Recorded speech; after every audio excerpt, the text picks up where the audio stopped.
na utupatie rais nafasi afanye kazi. Lastly, His Excellency, mimi kwa unyenyekevu kubwa ni kuombe. Mwaka wa 2014 tukiwa pale Kariene, nikiwa the leader of majority, unakumbuka wewe wakati niliongea maneno ile shule pale Mariene University, ndio ulikuwa mtu wa kwanza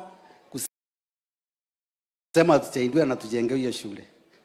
Ile mwaka tulikuwa Kirigara Girls, tukaongea na ukaniambia majority hiyo shule itapewa pesa na ijengwe.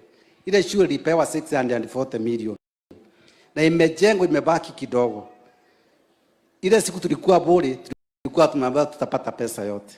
Ningetaka kukuomba His Excellency kwa unyenyekevu, hiyo nyumba zinanyeshewa, usikie kilio yetu, tumalizie hiyo nyumba university, watoto waingie, ni kumaliziwa tu kuwekwa mabati, watoto waingie. His Excellency, ningekuomba tu tumalizie hiyo, na Mungu akubariki, na tuko nyuma yako. Thank you and God bless you.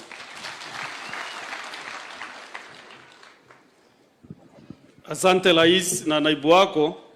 Hapa niko na kiongozi mwenzangu wa Senate ambaye ni majority leader katika bunge letu la Senate, Mheshimiwa Halo Chelio.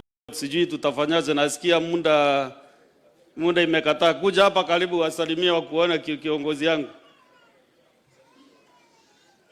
Hapa tu wasalimie.